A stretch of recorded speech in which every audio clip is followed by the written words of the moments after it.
And people from who have taken DNA tests with different companies can all upload their information, their data on GenMatch for free.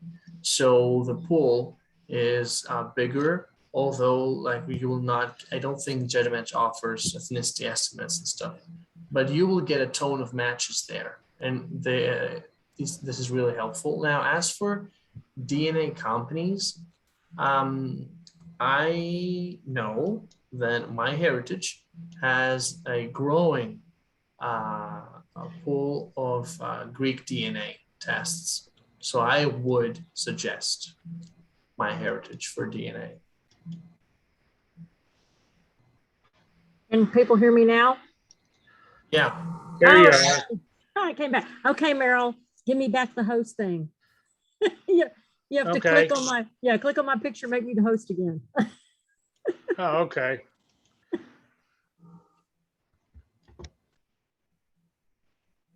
It's jumping around on. Well, I don't know. I'm clicking on it. Well, up there where the three dots are, you should be able to click, right click, and then it should say make host. I think you already are. Right click. Okay. Right click on the three dots. It came up already saying you were the host. Okay. All right, cool. Yeah, I don't know what happened with the sound, and I'm sorry. At least I'm back. Well, I'm right clicking on that and I see nothing about making you host. Okay. Well, I guess I'm the host since I came back, so don't worry about it. You are, yeah. Oh, wait. Yeah. Cool. Cool. Okay, cool. Sorry for Any the other input, guys. questions? Did Chris get to ask his question? Did you finish your question, Chris? Yes, I did. Yes, thank you. And I did get a little bit of information about the taxes there. Somebody said it was for property. The interesting thing is I might have opportunity to share property with my brother and sister. So Linda, I have to be careful. Linda, maybe you can answer his question. Maybe you didn't hear it. It had to do with citizenship. And I think you're on to that already. Yeah.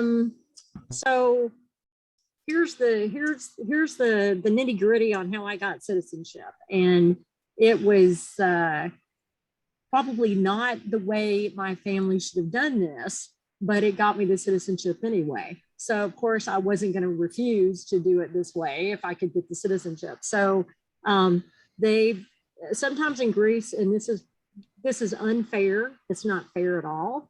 And I agree that it's unfair. You shouldn't be able to get, some people that know people shouldn't be able to get things, and other people can't get the same thing, even though they deserve it. But two of the members of my family had some influence and was able to get them to give me a merida, which is our family registration in Naftakos. And that's your ticket to citizenship. Is you got a family registration that it says in Greek on it that the mayor of Naftakos declares that you've been a citizen of Naftaktia since the day you were born. So that's your ticket to citizenship.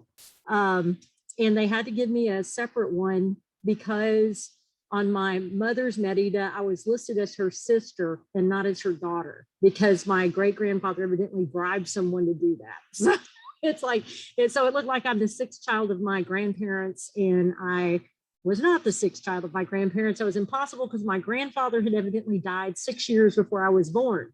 So I don't think there's any possibility for him to come back to life and make another baby. So that didn't happen.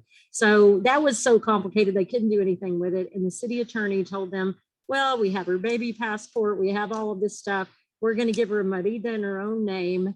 And they give me a merida in the name, but he said, but it has to be in the name that she left Greece with, which was Eftychia Forest. That's how I left Greece, because I'd already been adopted. But we all have those Greek passports. That proves we're Greek citizens because it says we're Greek and we were born in Greece. So that's really, to me, the only thing you need to prove that you were born in Greece. So I had to actually go to court to change my name from Eftychia to Linda Carroll Trotter, I thought, because I got all the papers I would need to change my whole name to what it is now, because I wanted everything to match. Long story short, we go to court. Takes over a year for the judge to say it's okay to change my name. And what did they do? They only changed my first name. I then became Linda Carol Forrest in Greece. So I have now, it had been a second Medita that had Linda Carol Forrest on it.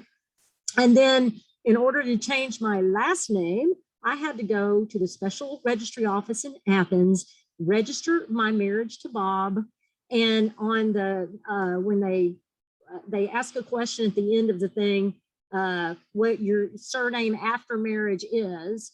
And I said Trotter because I took his name. So once that got on there, then I get a third Medita that says Linda Carol Trotter. So, you know, this is not the way to go about this, because it actually cost me quite a bit of money to get all the papers that I needed to change for all these name changes.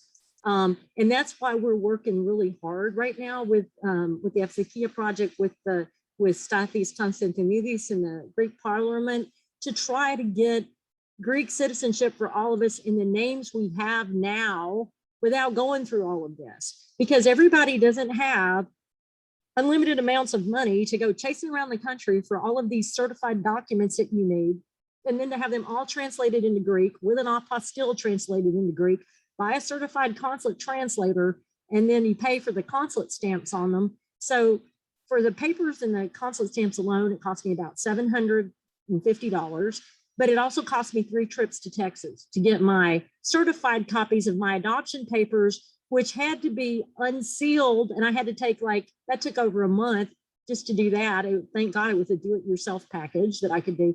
So that's what we're trying to do, is to prevent people from going through all of this craziness to try to do this. And in most of y'all's cases, you've probably been to a consulate and they've told everybody something different. They told one person that they had to be naturalized. That's not true. They told another person, oh, all your citizenships have been revoked. Well, that's not true either. No, there's nothing anywhere in Greece that says our citizenships have been revoked, any place, you know. Or then, like they tell some people, oh, you're really not Greek because you didn't live there, you know, you didn't grow up there, whatever. You know, so we get all this different stuff from the consulates, and they tell you a million different things. Then if the consulates, their most pat answer is, oh, you have to have a Greek lawyer. But even then, I know adoptees who spent thousands of dollars on Greek lawyers and still have nothing. And they still they're no closer to citizenship than they were 5 years ago. So that's what our goal is working with the people in Parliament to actually get a bill passed that somehow confers citizenship on all of us without all this rigmarole and jumping through hoops, because it's not fair. It's not fair. We were all born there. We all have proof we were born there. And even if we weren't born to Greek parents, I do believe that the Greek nationality code covers us, because there's a section that says you get it by either that you were born to at least one of your parents was a Greek citizen when you were born, or you were born in Greek territory. That means any part of Greece or their territories, and you didn't acquire a foreign nationality at birth. Well, none of us did, because the ones of us that came to America we were still Greek citizens until our parents applied for our naturalization and we actually got our citizenship. We were actually naturalized. And almost all of us have, and I have in my file, and I know some of you do too, that paper that says Greece would take us back if anything went wrong with the adoption or any of, you know, or they found out that somehow by fraud we were sent to Greece. Of course, some of it sent away from Greece. Of course, some of us were kind of sent by fraud because it wasn't quite all, you know, kosher. So, you know, that sort of thing happened. So that's what we're trying to work at right now, is to get this through Parliament. And it's taken a long time to even find somebody to even have that connection in Parliament. And now that we do, hopefully that's going to benefit all of us, and maybe they can do a blanket thing all at one time. In fact, Mr. Constantinidis did tell me that some time ago, I guess when they had back during the Greek Civil War and all of that, there were a lot of people who went to the communist countries, and they basically kind of excommunicated them from Greece. They revoked their citizenship, and they had a bill in Parliament where they gave the citizenship back to all of those people, and they just named them all in the bill. And he said, if we can do it for them, surely we can find some way similar to do it for you guys. So we don't know that yet, if that's what's going to happen, but we're going to see. But the citizenship issue is a big hot button for all of us, because even if if somebody never finds their actual biological family, we all long for that sense of identity and belonging, because we know we're Greek. But just to have that passport in your hand, that Greek ID, that taftotita in your hand, makes a huge difference. I think it makes a huge difference to me to know that I have that. So, we're going to work as hard as we can, hopefully get away from all these crazy things that consulates tell everybody, because they don't know. They have no idea. And then one person, I do know this was another crazy story I heard. One person was told, oh, we only process those requests from adoptees in October. And I'm like, what? So, we've heard all those kind of things. So that's basically the long and the short of the citizenship thing. Does anybody have any more questions for Greg while we got him here and he's captive? Anything else anybody wants to ask? Okay. Well, Greg, thank you so much. Go ahead. No, thank you. No, I was about to say good night. It's midnight here. So yeah, unless someone has a question. Just a quick one, because I saw something that was in the chat and I thought that you might know something about this.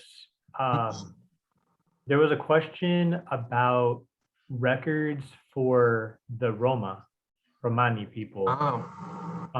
Because Kathy, it looked like Kathy was saying that her DNA results showed that she could be Romani possibly. And so have you ever encountered records? Because that's a really hard group to kind of pin down. That's a very good question.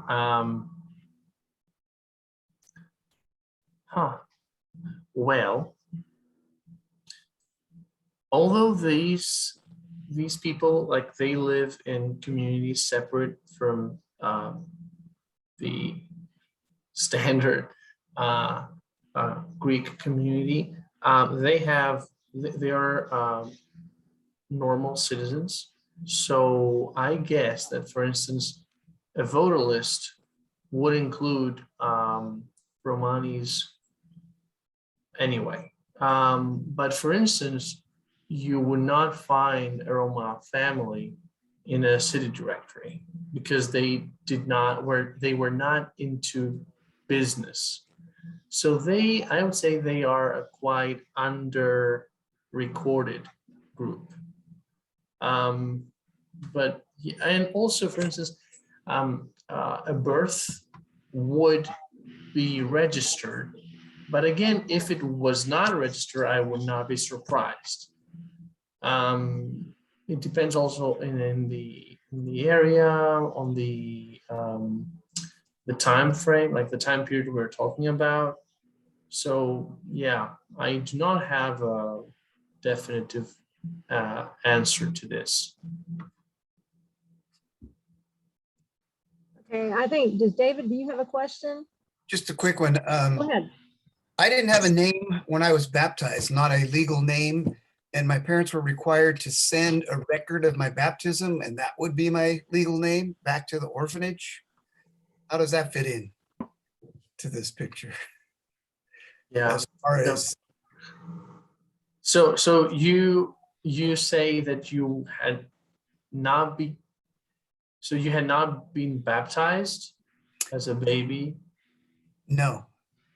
I mean, my adoptive parents baptized me, and they were required to send those documents back to Matere so that they had a record of my name. Yeah, no surprise. Well, for those of you who have done research in Greece or have dealt with Greek bureaucracy, I'm sure that you have realized that it's not an easy thing or a pleasant experience. But I've heard stories of people who had been baptized and they are in the records, but for some little spelling error or some different information, they will not accept it. The authorities will not accept it. So, yeah. Does anybody else have a question? Okay, well, Greg, thank you so much for coming and speaking to us today. It's such a pleasure to have you here. We hope when we have our in-person reunion in 2022 here in Nashville, Tennessee, the Athens of the South, that we would love to have you here in person. So hopefully you can come and join us then. And we're going to have details about all of that tomorrow about our in-person reunion. That'll be what we lead off with tomorrow. So we'll be announcing all of the things that we're doing.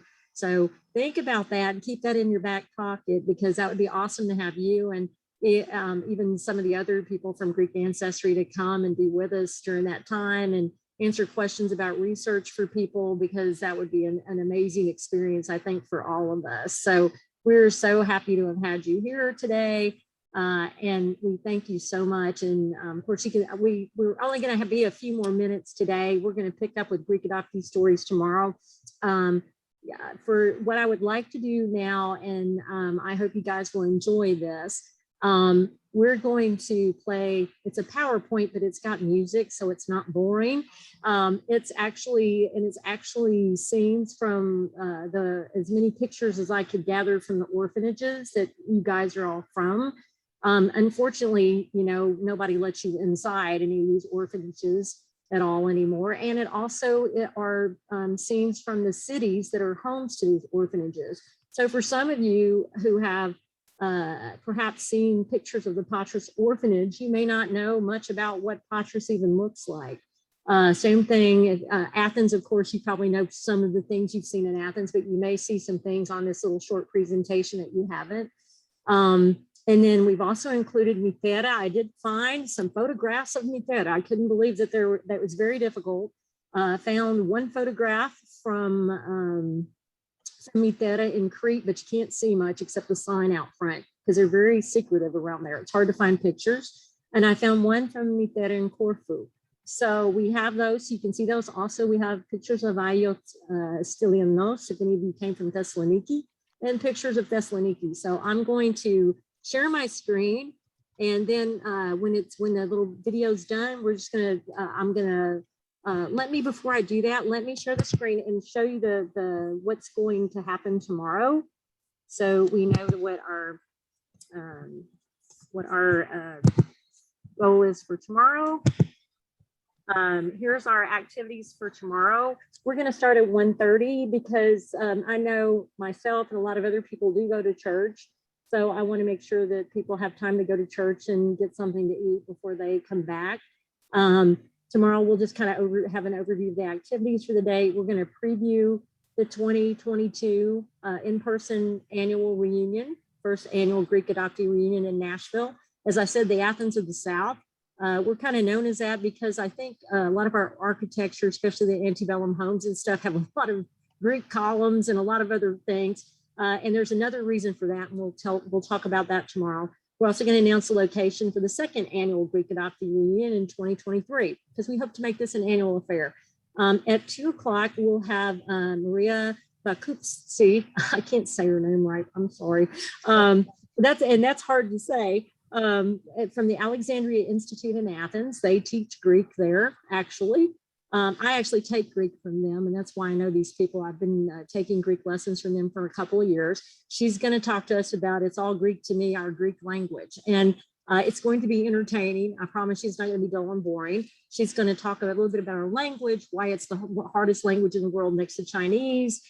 She's got some funny things in her presentation about the Greek language. And I think you'll find it really interesting, especially those of you who've always been interested in Greek, but you've never really learned much about it.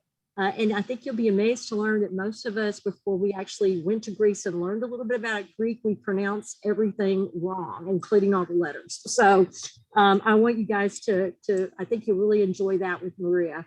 Andreas, the head of the Institute, was supposed to do the presentation. However, Andreas is somewhere where he has very poor internet, and he wanted to make sure we got the benefit of actually getting a good presentation. He said he was going to try to join us if he could. At 3 o'clock, Elena Yanulaki, who's one of my sweet dear friends, she's from Thessaloniki. she did her master's on the scandal at Ios Stylianos, talked about the adoptions there.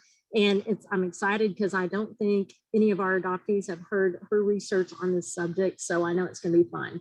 So now I am going to, let's see, let me go back and stop sharing this one. And I'm going to pull up the other one. Let me pull up the one I wanted. Where'd it go? Oh my gosh, where did it go? Excuse me. Well, it disappeared on me. Okay. Now let me go find it. I had it pulled up and now it's not there. Let me find it. There we go. All right. So let me get to this slideshow. And I hope you guys enjoy this. There should be music with it. I did put on share sound. So if you can't hear the music, let me know. Let me make sure I did do that. Okay, there it is. Let me make sure I enabled this sharing. Hold on 1 second. I'm getting there. Guys, you know, I hope this hasn't been too crazy for you because this is the first time I've ever tried to do this kind of interactive with Zoom. So, all right, we're good. All right, here we go.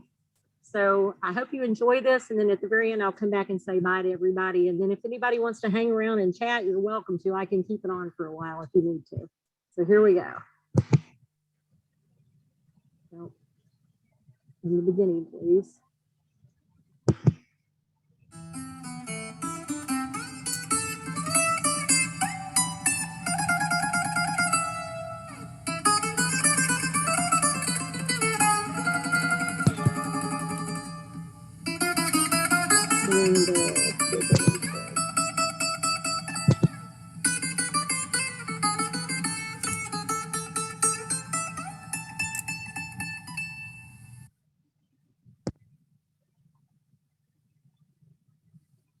Where did the music go?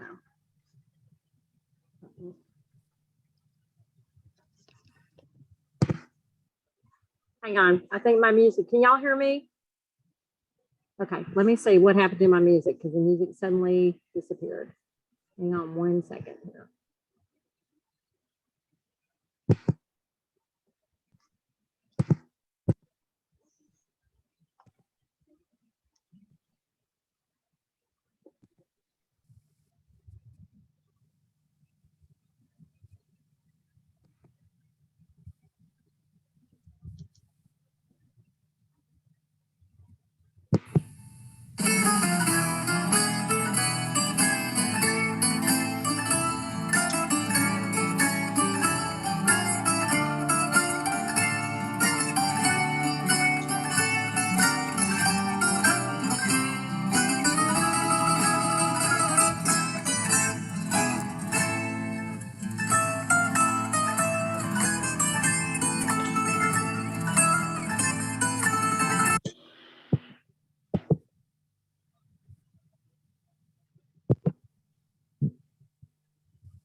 I think something got stuck. Hang on 1 second. Let me just redo it. I don't know why it does that. Somehow I got stuck. We'll go back to it and see what happened. Where were we?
All right.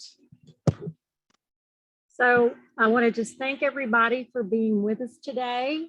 It's been a great day. I've had a wonderful time being with all of you guys. We'll start again tomorrow at 1:30 and hope you'll join us then. And oh, look, Kim has her doggy. He's been learning some Greek stuff too.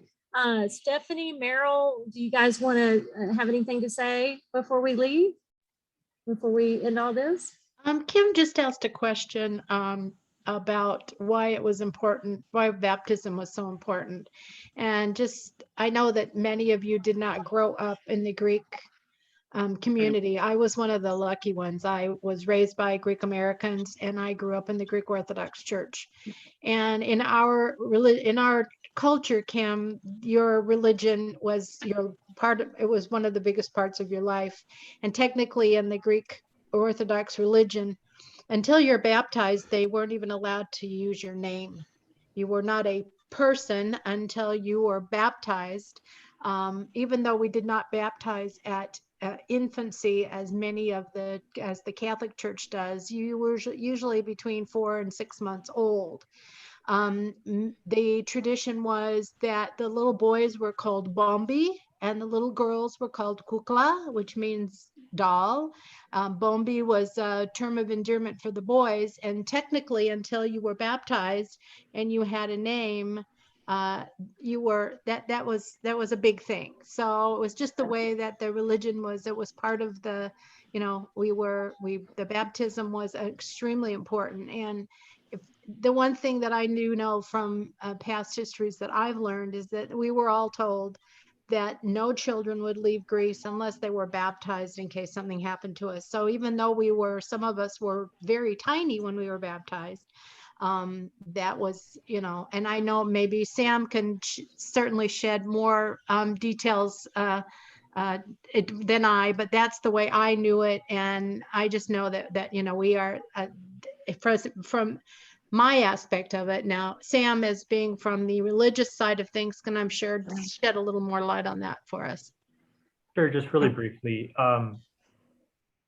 Because we view baptism as a real thing, it's not a symbol of something, but it's being, I mean, this is just religiously how we view it. It's an adoption. And that's what scripture says too. It's an adoption into Christ. And so if you know, even if you feel that you have to give this child up, at least you're going to give them Christ. And to me, that's a beautiful, beautiful gift. And so, you know, they want to make sure that you are knit into the body of Christ before you're given away. And even within children who were raised by their birth family, that's why we baptize our children at a young age, because I'd rather them be knit into the body of Christ and be full participants in the life of the church, being able to take communion, all of that at a young age, rather than make them go all of their childhood without it. So that's why we baptize young. It's not about fear of them dying or anything like that. Sometimes people say that, but that's not really the church view of it. So I hope that helps.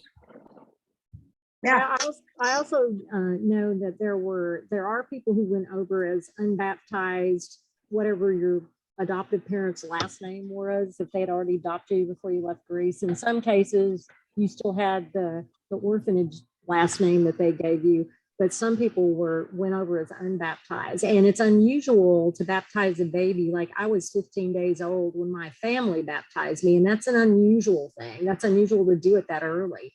I have relatives now that their kids aren't baptized till they're somewhere between 6 and 12 months, and they call them baby. They don't call them by their name. They know what they're going to name them probably, but they don't call them anything. And I said, that to me, that would be awfully confusing, but that's what they do. So, you know, they wanted us to be baptized and wanted us to have a name, also not to have this stigma of not having a last name. Even if we were unbaptized, at least we still had a last name when we went over. So, you know, that was one of those things that they didn't want to leave undone, I think. And so, and as far as Alexis's question, is baptism linked to the citizenship at all? Absolutely not. It has nothing to do with it.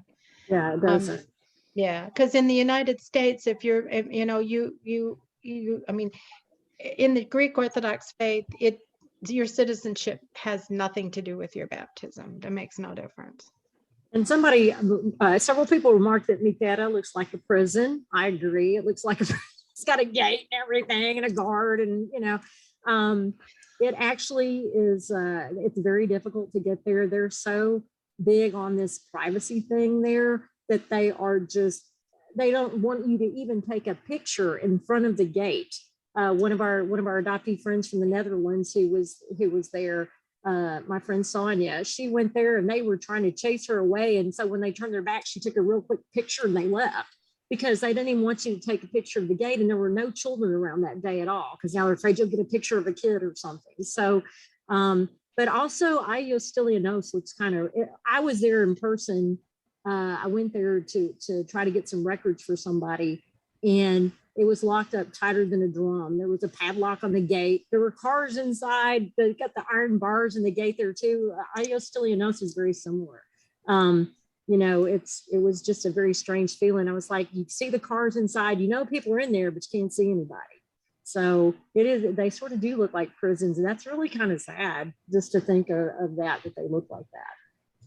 So does anybody else have any other questions before we head out of here today? Thank you all for coming. It's been a wonderful experience.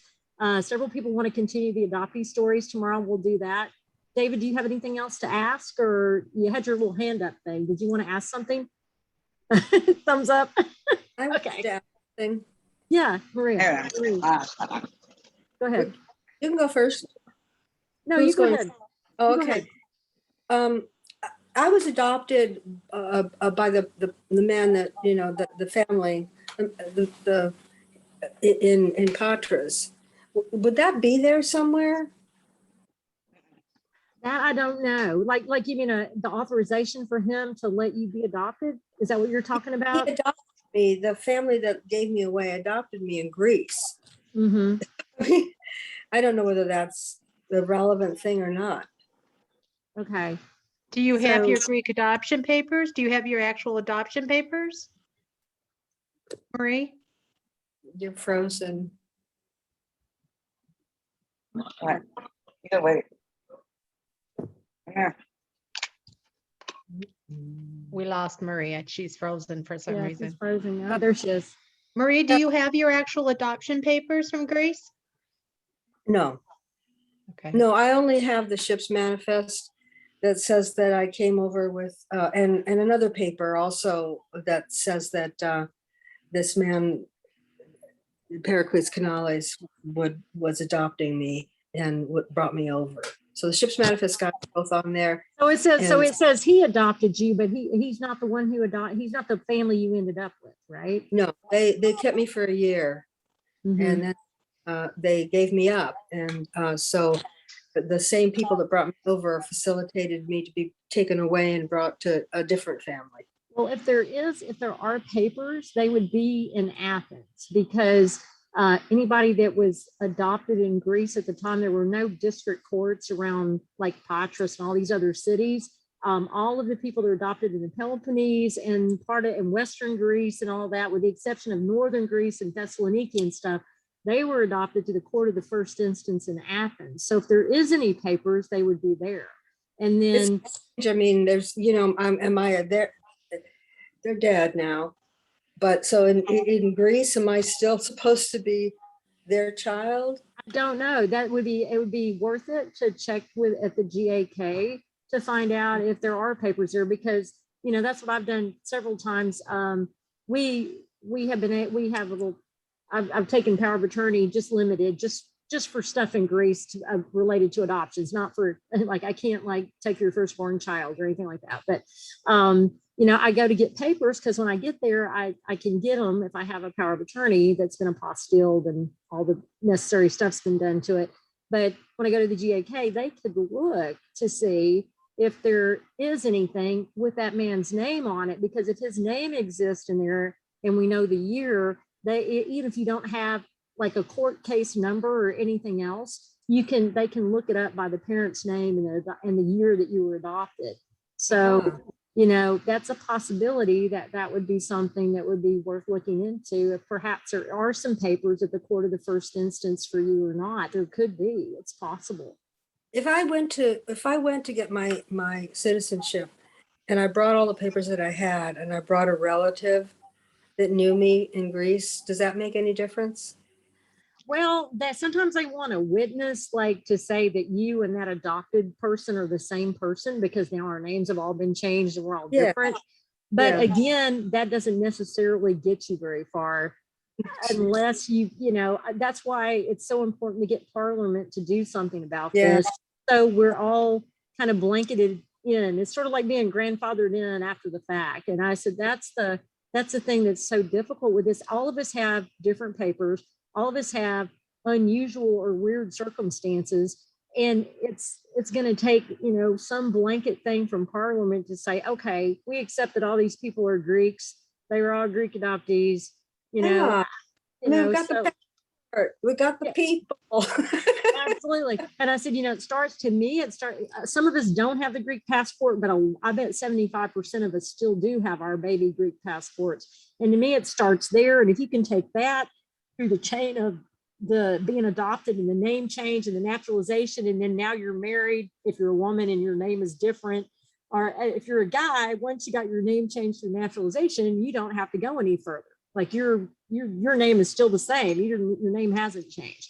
So the object is to try to get the government to do this in the names we are now. So we don't have to, y'all don't have to pay all that money I did to go to court and go to Texas 3 times and get all these papers. Because to me, that's not even, that we shouldn't even have to do that. Go there. I mean, I don't have money. I can't do that. That's Well, not I possible. know. And it's just like, that was a lot of money I had rather not have spent to do all that either. I mean, I would rather do something else with that money, but it's just one of those things. Everybody can't go and do that. And we Right. shouldn't have to. That's the No. whole point. We shouldn't have to do this at all.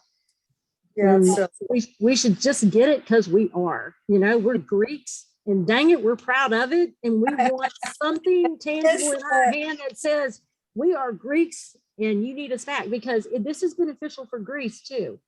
It's not only beneficial for us because we get our dual citizenship and we get that identity and that belonging, and we also get all the benefits that go with it. But also Greece gets a whole bunch of people that are going to come there frequently, bring people with them, help their tourism, help the almighty dollar, and get, we're good. And then our children want to be citizens if they want. And they're going to, if we buy a property there, we're going to pass it on to them. They're going to bring their kids. This could be the start of reinfusing some of that younger blood into Greece, because they're losing their young people by the millions because there are no jobs.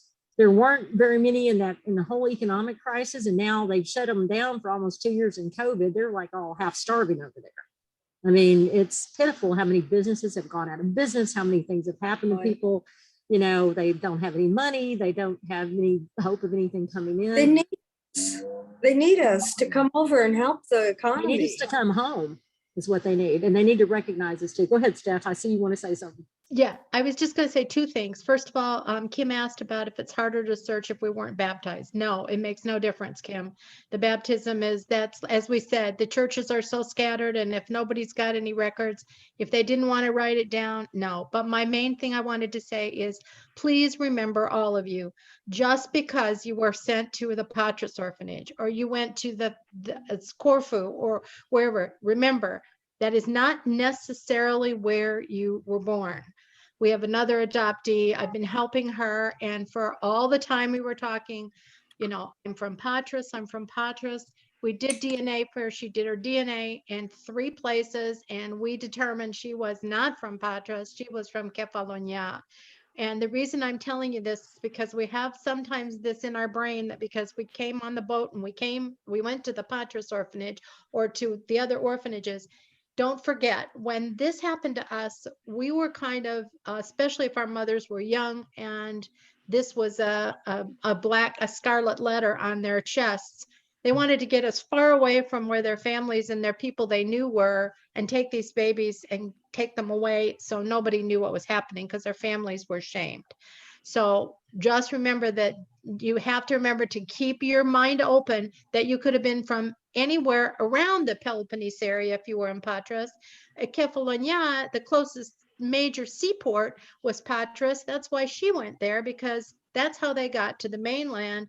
They went from Kefalonia to Patras and dropped her off, because that's what they want to do. They wanted to get us as far away from where they would be recognized.